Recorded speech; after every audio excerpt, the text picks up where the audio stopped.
La nuit, quand on regarde le ciel, il est facile d'avoir l'impression que l'espace est simplement très grand, très noir, très loin. Mais il y a une idée encore plus étrange que la grandeur de l'univers.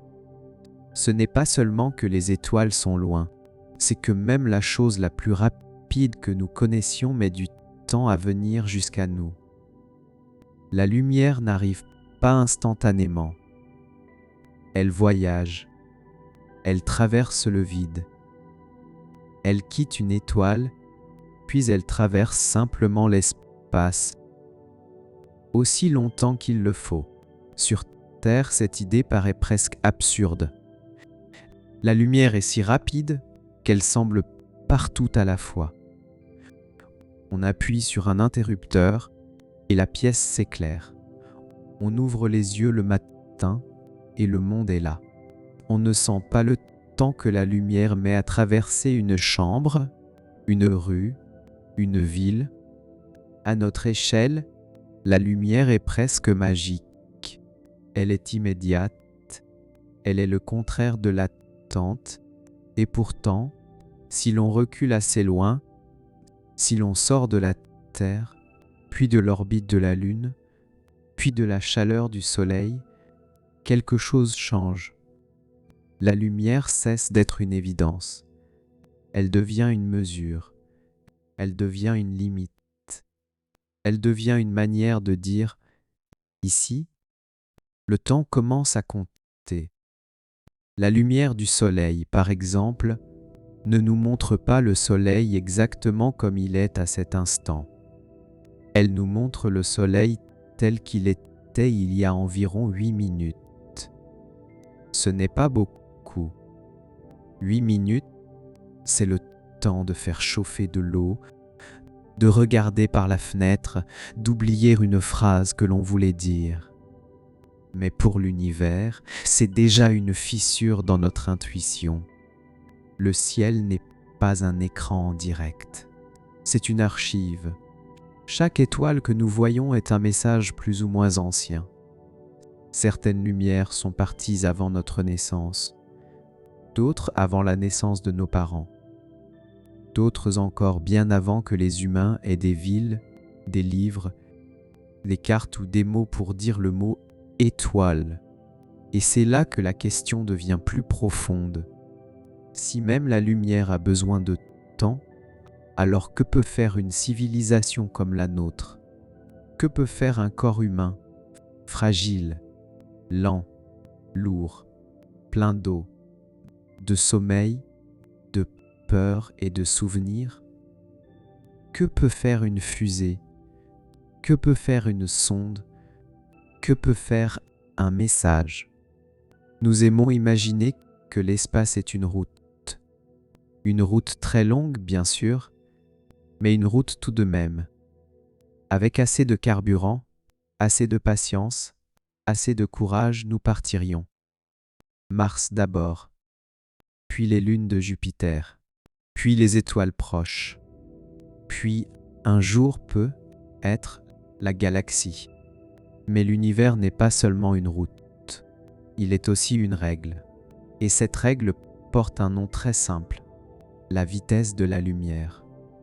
Ce n'est pas une barrière visible, ce n'est pas un mur dressé dans le noir, ce n'est pas une frontière avec un panneau qui dirait « personne ne passe », mais c'est peut être l'une des limites les plus puissantes de notre existence, parce qu'elle transforme l'espace en temps, elle transforme une distance en attente, et elle transforme le rêve d'aller ailleurs en une question beaucoup plus silencieuse.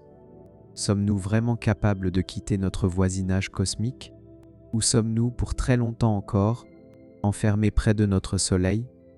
Pas par des barreaux, pas par une volonté cachée, mais par quelque chose de plus calme, de plus froid, de plus ancien, la distance. Pour sentir cette limite, il faut d'abord changer notre manière de regarder le ciel. Nous regardons souvent les étoiles comme si elles existaient toutes dans le même présent que nous. Elles sont là, au-dessus de nos maisons, au-dessus des villes, au-dessus des mers. Elle semble appartenir à la même nuit, mais ce n'est pas exactement vrai. La lumière d'une étoile met du temps à nous atteindre. Cela veut dire que chaque point lumineux du ciel est aussi une date. Une étoile peut être à 10 années-lumière, une autre à 100, une autre à 1000. Et quand nous les voyons ensemble, elles ne sont pas ensemble dans le temps. Notre regard les rassemble, mais l'univers ne les a pas envoyées au même moment. Le ciel ressemble alors à une forêt vue dans l'obscurité. Certains arbres sont proches, d'autres sont si loin que nous ne voyons que leur silhouette. Mais au lieu de distance seulement, il y a aussi du passé. Un morceau du ciel nous parle d'il y a quelques années, un autre d'il y a plusieurs siècles, un autre d'une époque où la Terre elle-même était différente. Cette idée peut être troublante, mais elle est aussi très douce. Elle signifie que la nuit n'est jamais complètement vide. Elle est remplie de voyages terminés. La lumière que vous voyez a réussi à arriver jusqu'à vous. Elle a traversé du vide, de la poussière, des champs gravitationnels, des millions ou des milliards de kilomètres. Elle n'a pas fait de bruit. Elle n'a pas forcé son passage. Elle a simplement continué. Pendant que des générations vivaient, dormaient, aimaient, disparaissaient, cette lumière avançait encore.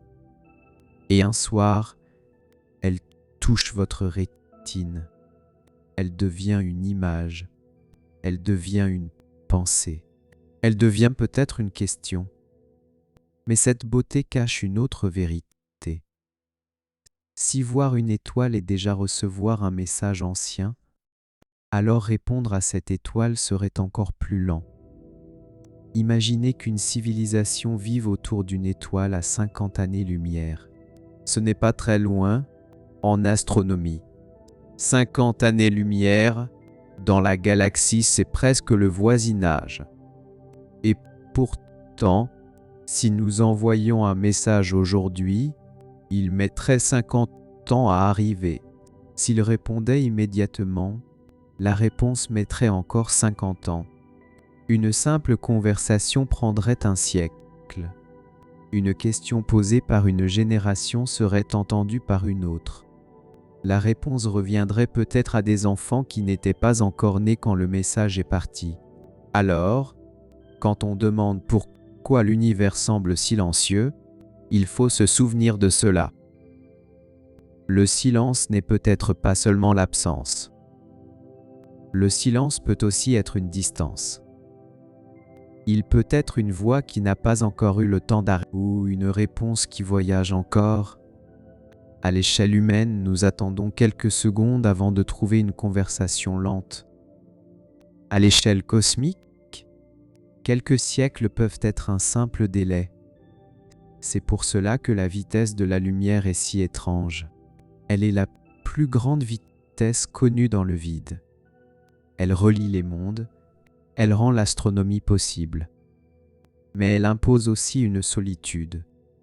Elle nous dit que voir n'est pas rejoindre, comprendre n'est pas atteindre. Et savoir qu'une étoile existe ne signifie pas que nous pourrons un jour y aller.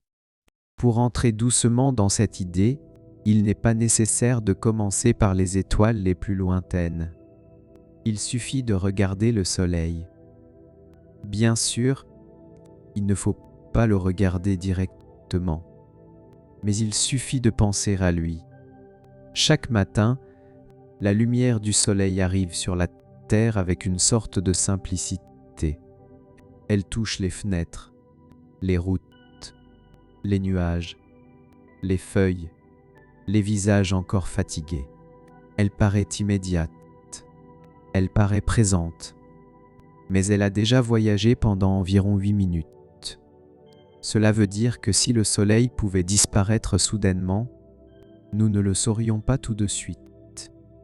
Pendant quelques minutes, la Terre continuerait à recevoir une lumière déjà partie. Le jour continuerait comme si rien n'avait changé. Puis seulement, après ce délai, l'absence nous atteindrait. Cette image est étrange, presque irréelle. Elle nous rappelle que même notre étoile, notre source de chaleur, notre repère le plus familier dans l'espace, n'est pas en contact instantané avec nous. Entre le Soleil et la Terre, il y a déjà du temps. Et pourtant, comparé au reste du cosmos, 8 minutes, c'est presque rien. La lumière met un peu plus d'une seconde pour venir de la Lune.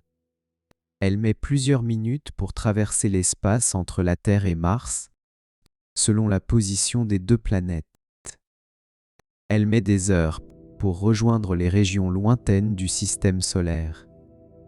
Et quand on commence à parler d'étoiles, les minutes et les heures disparaissent. On ne compte plus en kilomètres, on ne compte même plus vraiment en unités astronomiques. On parle en années. Année-lumière. Ce mot est beau, mais il peut tromper. Une année-lumière n'est pas une durée. C'est une distance. C'est la distance que la lumière parcourt en une année.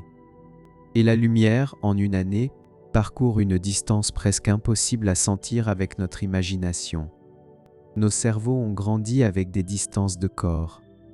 La main jusqu'à un objet, la maison jusqu'à la rue, le village jusqu'à la ville, la terre jusqu'à l'horizon.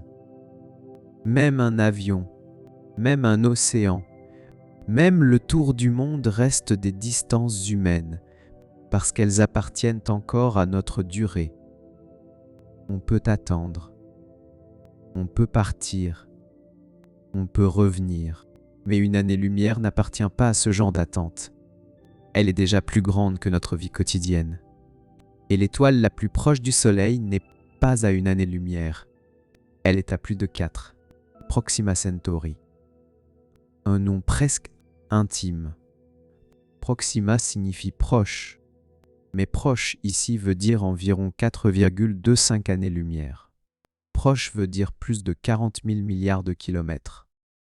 Proche veut dire que la lumière, qui peut faire le tour de la Terre plusieurs fois en une seule seconde, a besoin de plus de 4 ans pour traverser la distance. Le mot proche se met alors à trembler. Parce que dans l'univers, même le voisinage est immense. Il existe un objet humain qui aide à sentir cette disproportion. Voyager 1, une sonde lancée en 1977. Elle a quitté la Terre à une époque où les ordinateurs étaient très différents, où beaucoup de gens n'avaient jamais vu Internet, où une grande partie du monde actuel n'existait pas encore. Elle a visité Jupiter. Elle a visité Saturne, puis elle a continué, année après année, décennie après décennie. Elle s'est éloignée de la lumière familière. Elle est devenue le plus lointain objet fabriqué par les humains. Et en 2012, Voyager 1 est entré dans l'espace interstellaire. Cette phrase est magnifique. Elle donne presque l'impression que nous avons déjà franchi la grande porte. L'espace interstellaire. Le domaine entre les étoiles. Mais il faut être prudent. Voyager 1 n'est pas arrivé près d'une autre étoile. Elle n'a pas traversé la distance qui nous sépare de Proxima Centauri. Elle a franchi une frontière beaucoup plus proche. La limite où l'influence du vent solaire devient plus faible que celle du milieu interstellaire. En d'autres termes, Voyager 1 a quitté la bulle protectrice du Soleil.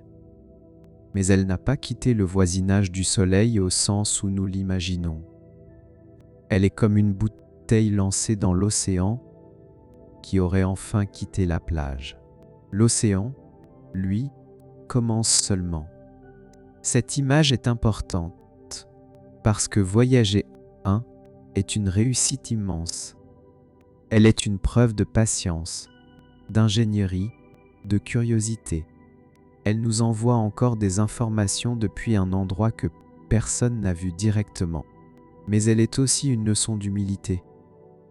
Après presque un demi-siècle de voyage, l'objet le plus lointain que nous ayons jamais construit reste extrêmement proche de nous, si l'on compare sa position aux distances entre les étoiles. Il nous faut donc tenir deux vérités en même temps. Voyager est incroyablement loin, et voyager n'est presque pas parti. Ces deux phrases semblent se contredire, mais elles sont vraies toutes les deux.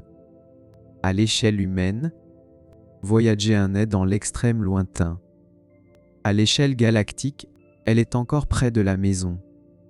C'est peut-être l'une des meilleures façons de comprendre notre situation. Nous avons déjà fait quelque chose de merveilleux. Nous avons envoyé une machine au-delà de la bulle solaire. Mais ce geste, immense pour nous, est minuscule pour la galaxie. La Voie lactée contient des centaines de milliards d'étoiles, et notre sonde la plus lointaine se trouve encore dans une sorte de cour extérieure du Soleil. Cela ne diminue pas notre réussite. Au contraire, cela la rend plus émouvante, parce qu'elle montre à quel point chaque petit pas dans l'espace profond est difficile. Elle montre aussi que notre rêve d'aller vers les étoiles n'est pas une simple question de volonté. Il ne suffit pas de vouloir partir. Il faut affronter une échelle qui ne négocie pas. Proxima Centauri est la voisine la plus proche. Si l'on dessinait une carte simplifiée du voisinage solaire, c'est vers elle que le regard se tournerait très vite.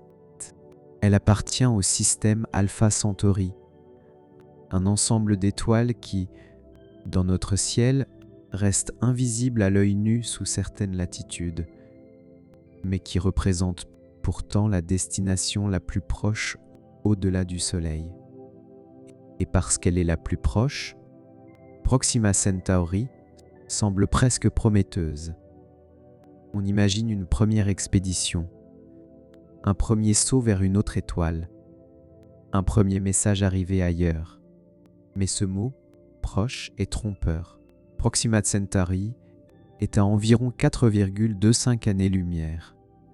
Cela signifie que sa lumière met plus de 4 ans pour nous parvenir. Si vous regardiez Proxima dans un télescope, vous ne verriez pas exactement son présent. Vous verriez une lumière partie il y a plus de 4 ans. 4 ans pour une lumière. Pour une sonde humaine, avec nos vitesses actuelles, ce serait incomparablement plus long. On peut faire un exercice simple. Pas pour obtenir un chiffre parfait, seulement pour sentir l'abîme. Une sonde rapide peut parcourir des dizaines de milliers de kilomètres par heure. Sur Terre, c'est vertigineux. À cette vitesse, on traverse les continents en un instant. Mais face à une distance de dizaines de milliers de milliards de kilomètres, cette vitesse devient presque immobile. La distance avale la vitesse. C'est cela que l'univers fait souvent à nos intuitions. Il prend quelque chose qui nous paraît extrême et le rend petit. Une montagne devient une poussière. Une planète devient un point. Une vie humaine devient un battement. Et une vitesse folle devient une lenteur. Si Proxima Centauri était seulement très loin, ce serait déjà difficile. Mais elle est loin d'une manière qui change la nature du voyage. On ne peut pas simplement ajouter plus de carburant comme on ajoute une valise dans une voiture.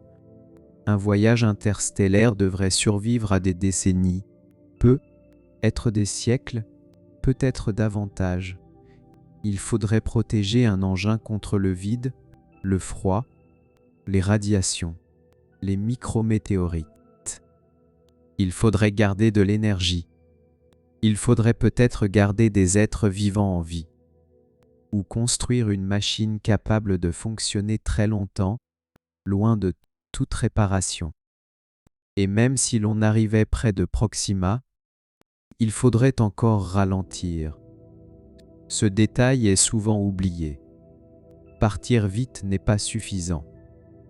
Il faut aussi pouvoir s'arrêter, ou au moins passer assez lentement pour observer quelque chose. Sinon, on ne fait que traverser un autre système stellaire comme une ombre. On a passé des décennies à voyager. Puis le moment le plus important dure quelques heures ou quelques minutes, et ensuite le vaisseau repart dans le noir. La vraie difficulté n'est donc pas seulement d'atteindre les étoiles, c'est d'arriver avec assez de contrôle pour que l'arrivée ait un sens. Dans beaucoup d'histoires de science-fiction, les vaisseaux finissent par trouver une manière de contourner le problème. Ils déclenchent un moteur capable de filer presque à la vitesse de la lumière. Ils percent l'espace. Ils utilisent des moteurs qui plient la distance. Ces images sont puissantes et elles racontent quelque chose de très humain. Notre refus d'accepter que l'univers soit trop grand. Mais dans la physique que nous connaissons aujourd'hui, la vitesse de la lumière n'est pas une vitesse ordinaire. Ce n'est pas seulement un record à battre, c'est une limite fondamentale pour les objets qui ont une masse. Plus un objet massif se rapproche de la vitesse de la lumière, plus l'énergie nécessaire pour continuer à l'accélérer devient extrême. Il ne s'agit pas seulement d'un moteur plus puissant, il s'agit d'une structure profonde de l'espace et du temps. Un photon peut voyager à cette vitesse parce qu'il est une particule de lumière. Un vaisseau, lui, est autre chose. Il a une masse. Il transporte de la matière. Il porte des instruments, des réservoirs, des protections, peut être un jour des êtres humains. Plus il est grand, plus il est lourd. Plus il est lourd, plus l'énergie nécessaire devient immense. Et si l'on veut aller très vite, chaque petit gain de vitesse coûte de plus en plus cher. Dans notre vie quotidienne, accélérer semble linéaire. On appuie davantage, on va plus vite. Mais près de la vitesse de la lumière, l'univers ne fonctionne pas comme une route vide. Il impose une résistance mathématique. Non pas une résistance comme l'air contre une voiture. Une résistance plus fondamentale. Une résistance inscrite dans la relativité. C'est pour cela qu'il faut être prudent avec les mots. Dire que le voyage interstellaire est difficile ne veut pas dire que les humains ne feront jamais rien. Il existe des idées, des voiles poussés par laser, des sondes minuscules, des trajectoires très longues, des concepts encore théoriques. Mais envoyer une petite sonde très légère à une fraction importante de la vitesse de la lumière, ce n'est déjà pas simple. Envoyer un vaisseau habité capable de protéger des personnes, de ralentir, de communiquer, de survivre et peut-être de revenir, c'est une autre catégorie de problèmes. On ne passe pas d'une flèche à une ville volante en ajoutant seulement de l'ambition. Il faut de l'énergie, beaucoup d'énergie. Il faut de la précision. Il faut de la protection. Il faut du temps. Et le temps dans un voyage vers les étoiles devient presque un matériau. Il faut apprendre à construire quelque chose qui dure plus longtemps que les projets politiques, plus longtemps que les carrières scientifiques, plus longtemps que la mémoire directe des personnes qui l'ont lancé.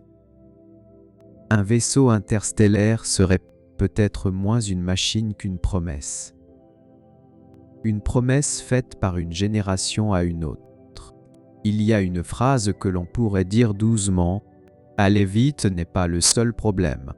Même si l'on trouvait une manière d'aller beaucoup plus vite qu'aujourd'hui, l'espace entre les étoiles resterait hostile.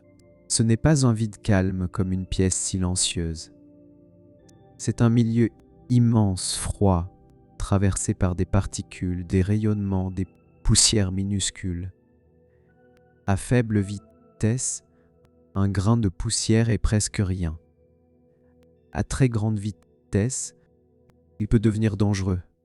Un vaisseau lancé vers une autre étoile devrait traverser un espace où même les petites rencontres peuvent compter.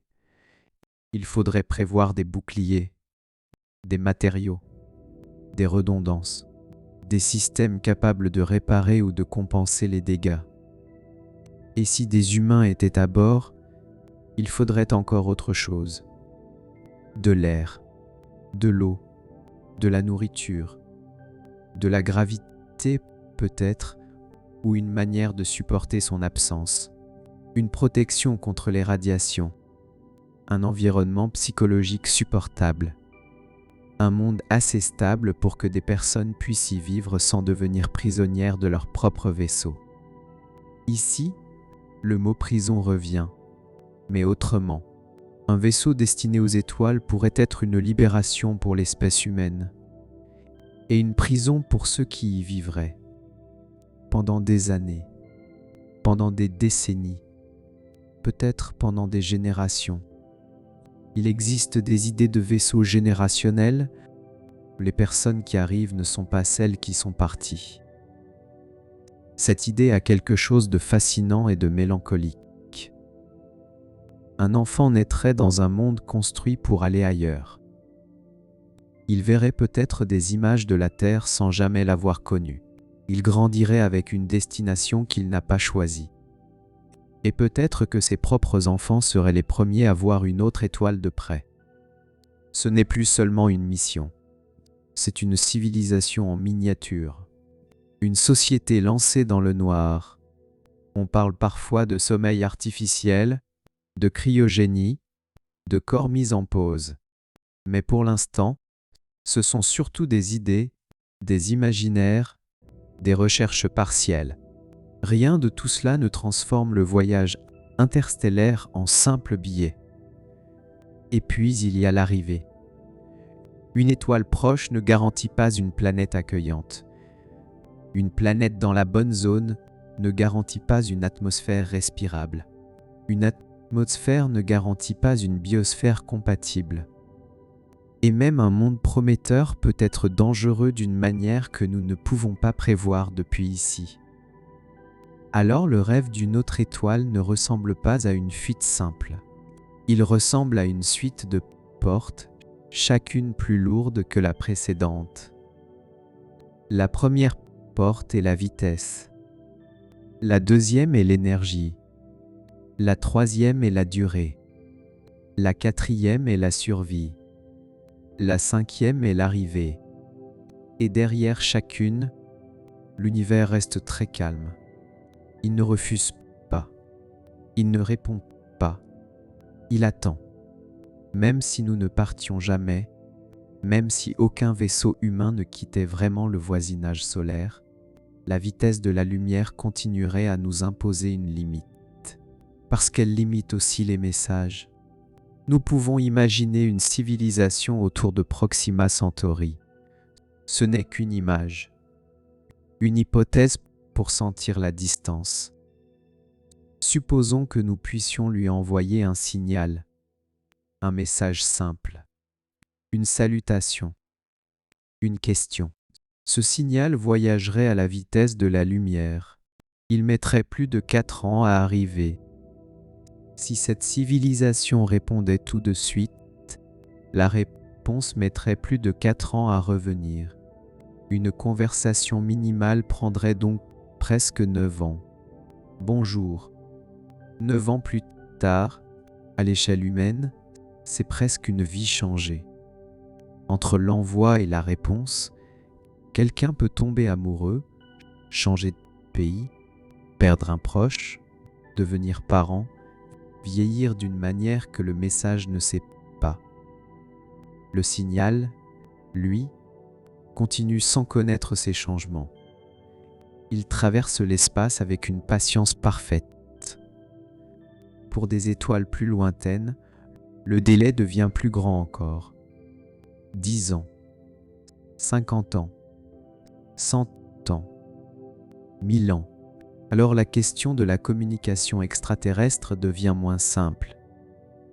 Il ne suffit pas qu'une autre civilisation existe. Il faut qu'elle existe au bon moment. il faut qu'elle envoie quelque chose dans la bonne direction.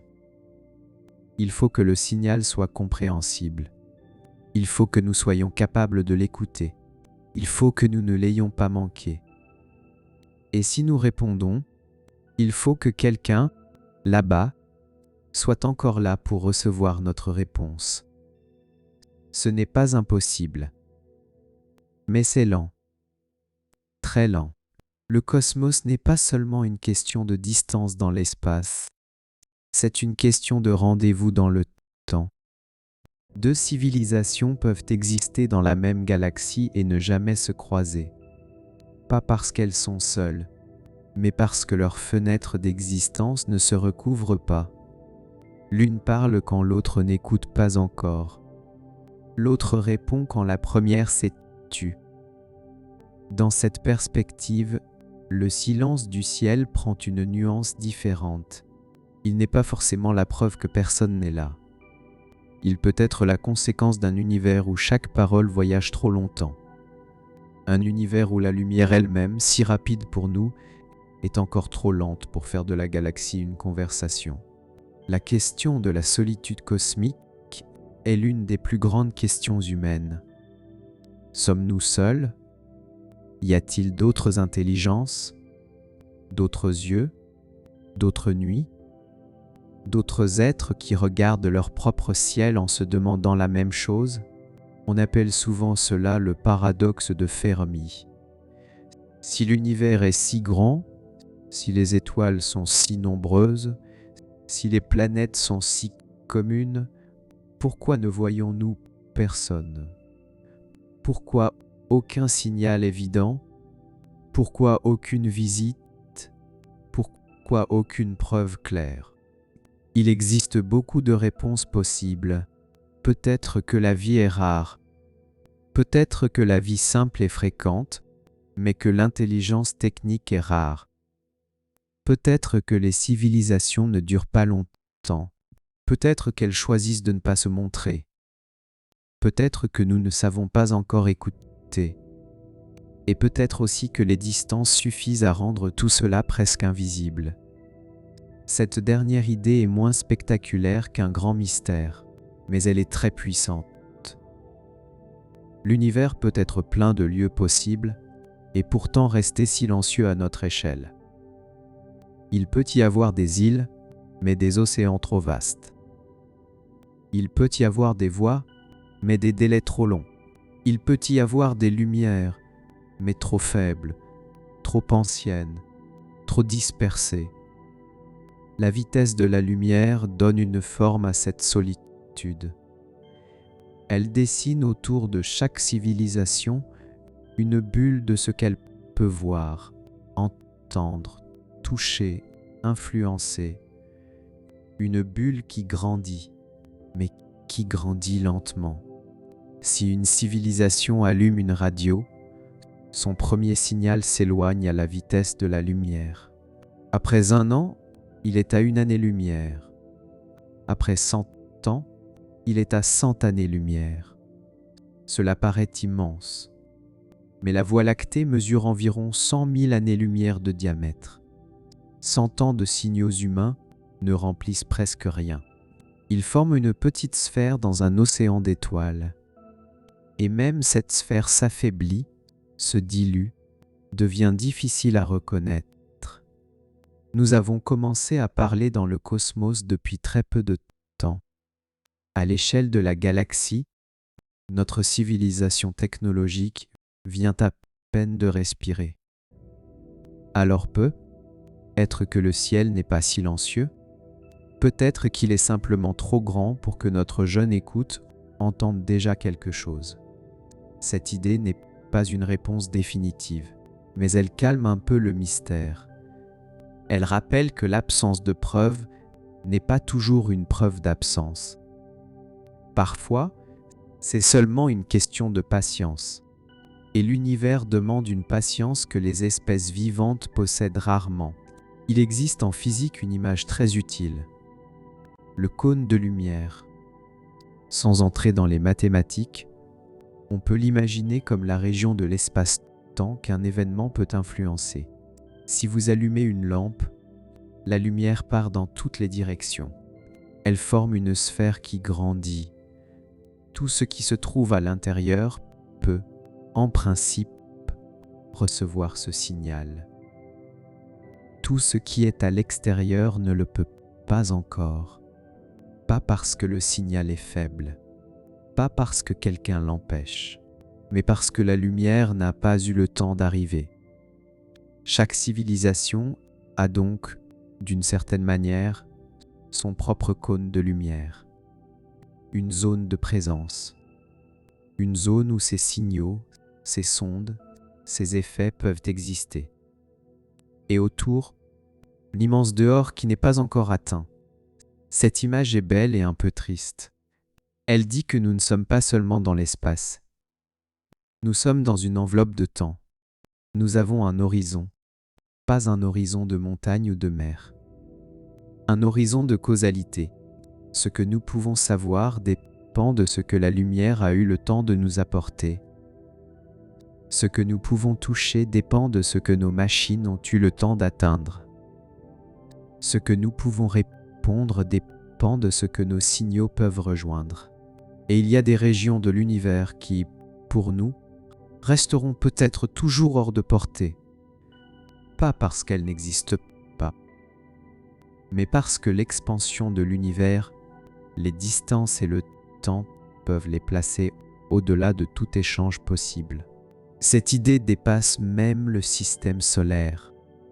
Elle touche à la cosmologie. Mais pour notre sujet, elle revient à une sensation simple. Le monde accessible est plus petit que le monde réel. Nous vivons dans un univers plus vaste que notre capacité à agir. C'est peut-être vrai pour toute civilisation. Même une civilisation beaucoup plus avancée pourrait être limitée par son propre cône de lumière. Elle pourrait voir plus loin que nous, voyager plus vite que nous, construire des machines que nous ne savons même pas imaginer. Mais tant qu'elle respecte les mêmes lois physiques, elle ne pourrait pas transformer la galaxie en un village instantané. Il y aurait encore de l'attente, encore du délai, encore du passé dans chaque image, encore de la distance dans chaque réponse.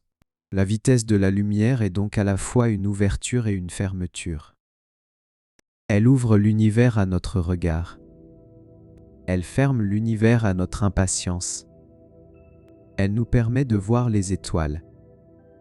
Elle nous empêche de les rejoindre facilement. À ce point, on pourrait croire que cette histoire est décourageante. Si les étoiles sont si loin, pourquoi les regarder?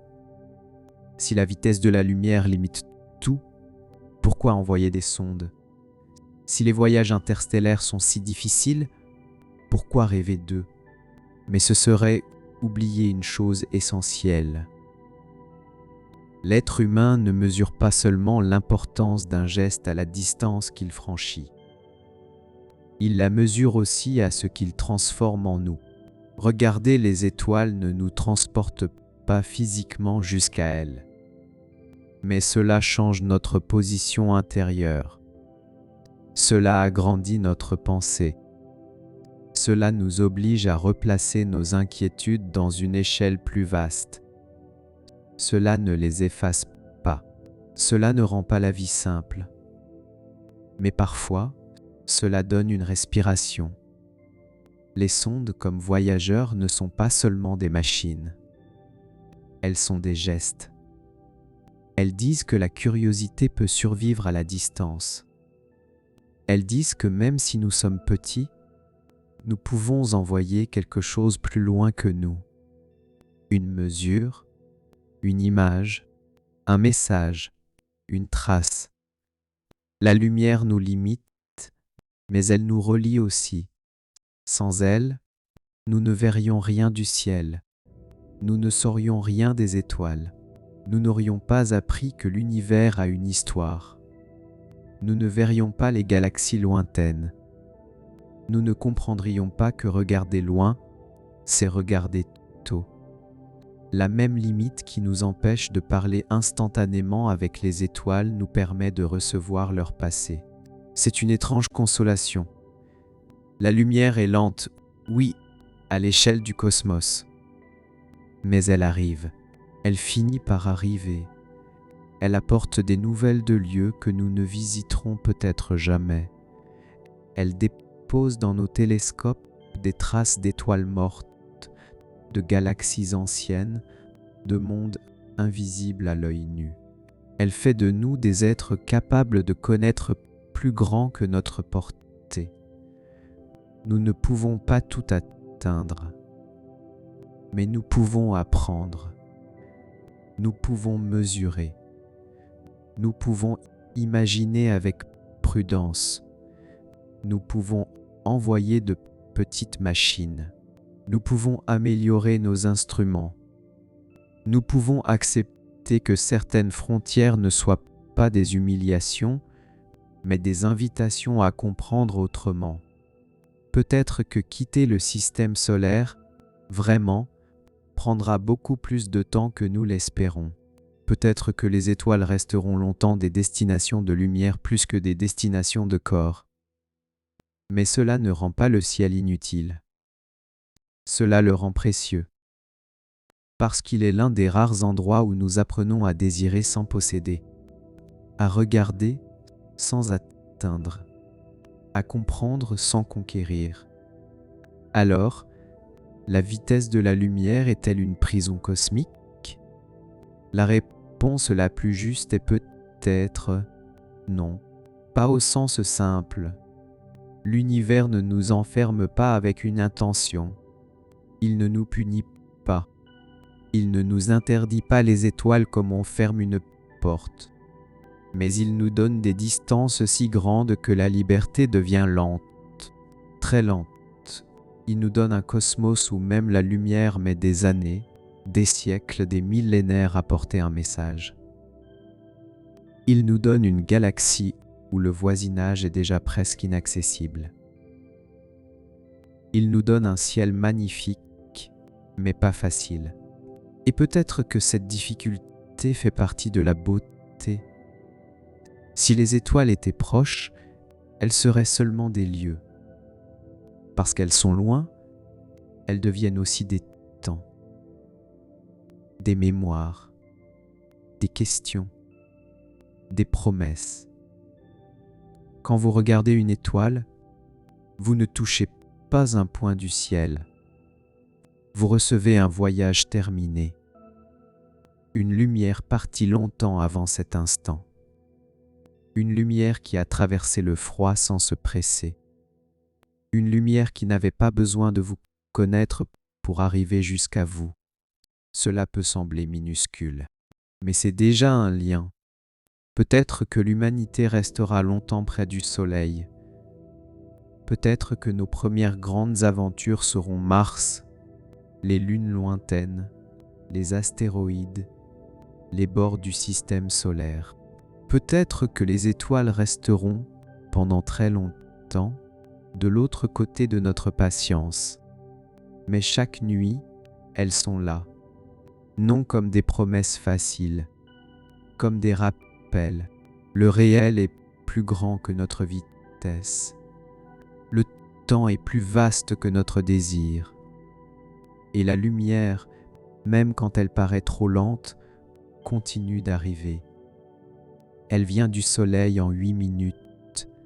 Elle vient de Proxima en plus de 4 ans. Elle vient de galaxies lointaines après des millions ou des milliards d'années.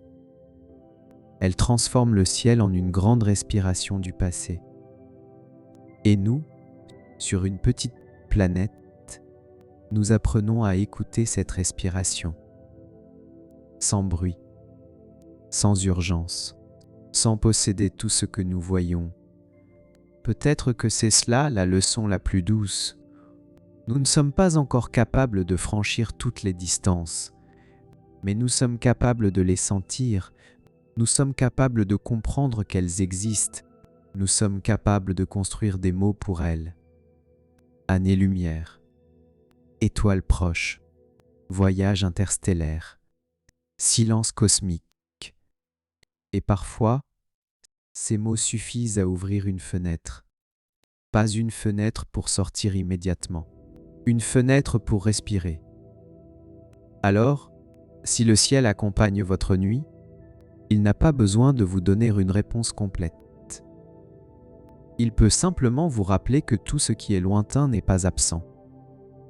Certaines choses mettent seulement très longtemps à venir, comme une lumière dans le noir, comme une pensée qui arrive lentement, comme un rêve immense que l'humanité n'a pas encore fini de comprendre.